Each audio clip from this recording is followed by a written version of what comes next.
Kami dari kelompok 2 mata kuliah Manajemen Keuangan dengan judul materi pembahasan yaitu analisis laporan keuangan. Berikut rekan kerja saya bernama yang pertama Aldi Ramadan, yang kedua Hijri Damanik, dan yang ketiga oleh saya sendiri yaitu Nadratul Hasanul Lubis. Tonton sampai akhir ya teman-teman videonya, semoga bermanfaat, jangan lupa like and share.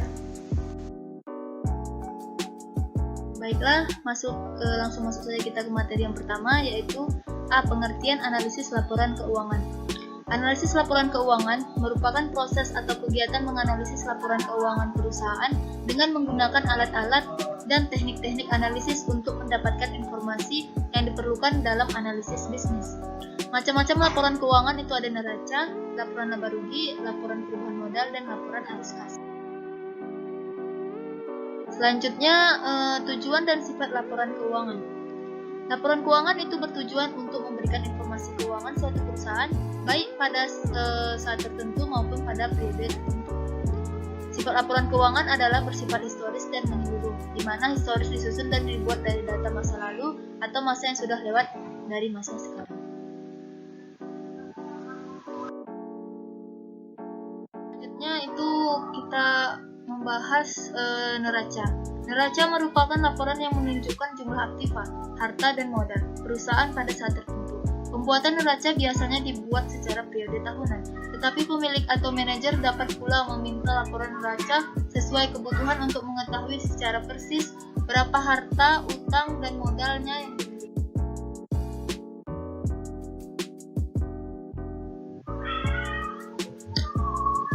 Komponen atau isi yang terkandung dalam suatu aktiva dibagi ke dalam bagian, yaitu yang pertama aktiva atau harta, itu terbagi 3, aktiva lancar, aktiva tetap, dan aktiva lainnya. Terus kewajiban ada kewajiban jangka pendek, ada kewajiban jangka panjang, dan ekuitas. Rumus aktiva itu sama dengan kewajiban ditambah modal. Dan beberapa bentuk neraca, bentuk skontro atau account form itu yang pertama bentuk laporan atau report form, yang kedua bentuk lainnya yang diinginkan perusahaan. Ini ada gambar, contoh gambarnya seperti ini. Assalamualaikum, saya di sini akan menjelaskan 2 jenis laporan keuangan. Mungkin yang sebelumnya sudah dijelaskan oleh rekan saya yang bernama Nadra. Di sini akan saya jelaskan laporan laba rugi. Oke. Menurut James G. Van Hortney, laporan laba rugi adalah ringkasan pendapatan dan biaya perusahaan selama periode tertentu, diakhiri dengan laba atau rugi pada periode tersebut.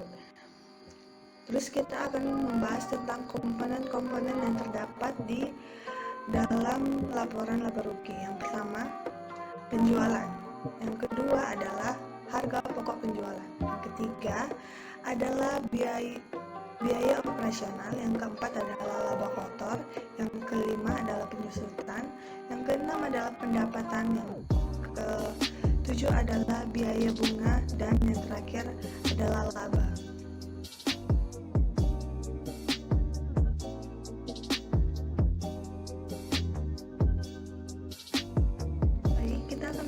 Slide 8. Di slide 8 kita akan mempelajari 2 bentuk laporan laba rugi. Yang pertama adalah bentuk tunggal, yang kedua adalah bentuk majemuk. Oke, kita akan bahas satu persatu. Bentuk tunggal adalah gabungan dari jumlah penghasilan baik pokok operasional ataupun di luar pokok non operasional dijadikan satu. Kemudian jumlah pokok operasional dan di luar pokok non operasional juga dijadikan satu. Dan yang kedua kita akan membahas bentuk majemuk. Bentuk majemuk adalah pemisahan antara komponen usaha pokok operasional dengan di pokok luar operasional. Mungkin bisa lihat di contoh di samping.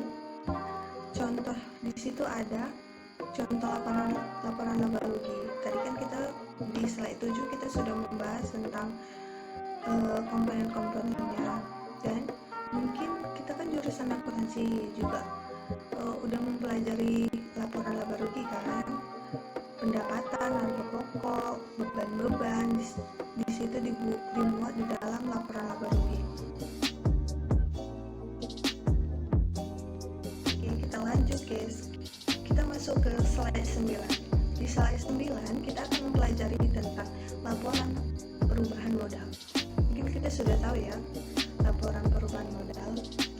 Laporan perubahan modal adalah laporan keuangan yang harus dibuat oleh perusahaan yang menggambarkan peningkatan atau penurunan aktiva bersih atau kekayaan selama periode tertentu berdasarkan prinsip pengukuran tertentu yang dianut di perusahaan tersebut.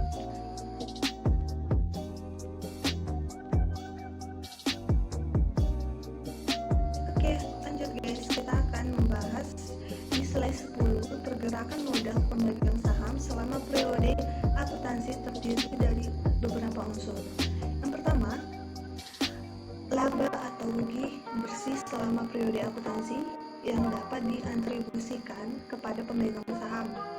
Yang kedua, menambah atau mengurangi cadangan modal. Yang ketiga, pembayaran dividen kepada pemegang saham. Dan yang keempat, keuntungan dan kerugian diakui langsung dalam ekuitas.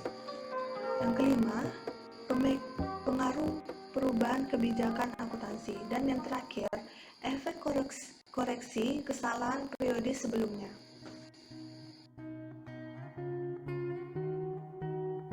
Kita akan masuk ke slide 10. Di slide 10 ini kita akan membahas tentang laporan arus kas. Laporan arus kas atau biasanya disebut dengan cash flow ini sendiri dapat diartikan sebagai catatan keuangan yang berisi informasi tentang pemasukan dan pengeluaran selama satu periode. Laporan ini sangat berguna ketika perusahaan mengevaluasi struktur keuangan, likuiditas, dan solvabilitas serta aktiva bersih perusahaan tersebut.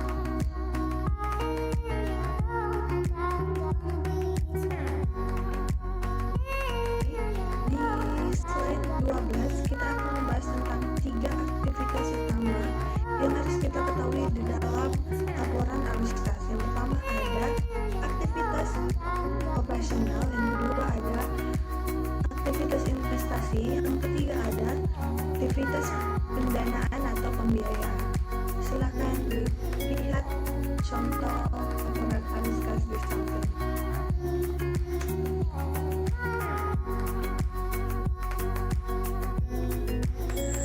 Saya Aldi Ramadan ingin menjelaskan materi berikutnya. G. Rasio keuangan. Pengertian rasio keuangan merupakan kegiatan membandingkan angka-angka yang ada dalam laporan keuangan dengan cara membagi satu angka dengan angka lainnya. Perbandingan dapat dilakukan antara satu komponen dengan komponen dalam satu laporan keuangan atau antar komponen yang ada di antara laporan keuangan. Hasil dari rasio keuangan ini digunakan untuk menilai kinerja manajemen dalam suatu periode, apakah mencapai target seperti yang telah ditetapkan atau sebaliknya, dan juga untuk menilai kemampuan manajemen dalam memperdayakan sumber daya perusahaan secara efisien.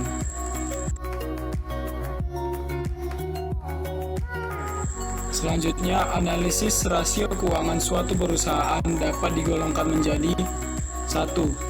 Rasio neraca, yaitu membandingkan angka-angka yang hanya bersumber dari neraca. 2. Rasio laba rugi, yaitu membandingkan angka-angka yang hanya bersumber dari laporan laba rugi. 3. Rasio antar laporan, yaitu membandingkan angka-angka dari dua sumber, baik yang ada di neraca maupun di laporan laba rugi.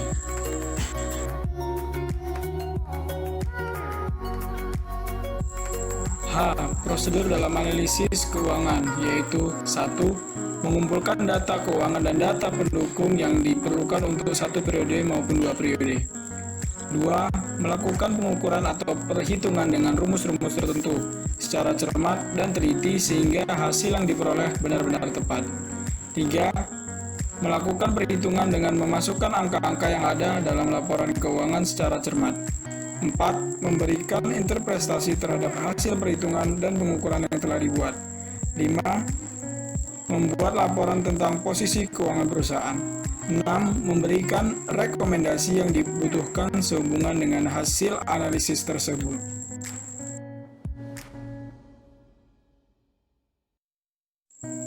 I.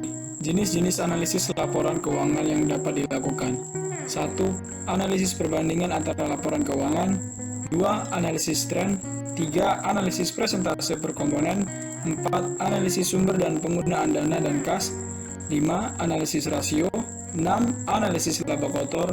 7. Analisis titik pulang pokok.